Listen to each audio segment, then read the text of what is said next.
খতমে নবুয়তের বিষয়ে কোনো আপোষ নাই। এটা শুধু আমাদের ওলামাদের বিষয় না, বলেন এটা শুধু কি কার বিষয় না, এটা শুধু এদেশের তলাবাদের বিষয় না, এটা শুধু মাদ্রাসাওয়ালাদের বিষয় না, এটা শুধু হেফাজতওয়ালাদের বিষয় না, এটা দেশের সমস্ত আহলে ঈমানের বিষয়।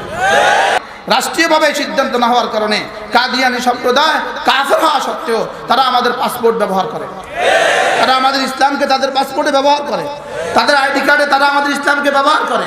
এবং শুধু ইসলাম তাদের পাসপোর্টে থাকার কারণে মক্কা মদিনার মতো পবিত্র জায়গা তাদের প্রবেশ নিষিদ্ধ হয় না। তারা কাফের হওয়া সত্ত্বেও ইসলাম পাসপোর্টধারী হওয়ার কারণে তারা মক্কাতে প্রবেশ করতে পারে, অথচ মক্কা সমস্ত কাফেরদের প্রবেশ নিষেধ। মক্কা কাফেরদের, হারামে মক্কা কাফেরদের প্রবেশ কি? তাহলে দুনিয়ার কোনো কাফের হারামে মক্কায় কি করতে পারে না? পাকিস্তানের কোনো কাদিয়ানি হারামে মক্কায় ঢুকতে পারে না, লেকিন বাংলাদেশের কাদিয়ানিরা হারামে মক্কায় ঢোকার সুযোগ আছে। কেন? শুধু রাষ্ট্রীয় ব্যবস্থাপনা, এদের পাসপোর্ট ইসলাম থাকার কারণে। এবং মুহাম্মদুর রাসূলুল্লাহ সাল্লাল্লাহু তাআলা আলাইহি সাল্লামের রিসালাতের উপর ঈমান যতটা ফরজ, খতমে নবুয়তের ঈমান উপরে তো ঈমান ততটা ফরজ। তাহলে এই খতমে নবুয়তকে অস্বীকারকারী কি? আবার বলেন, খতমে নবুয়তকে অস্বীকারকারী কি? তাহলে খতমে নবুয়ত বলে হুঙ্কার দেনেওয়ালাকে যারা হুঙ্কার ছাড়ে এরাও তাদের পদে।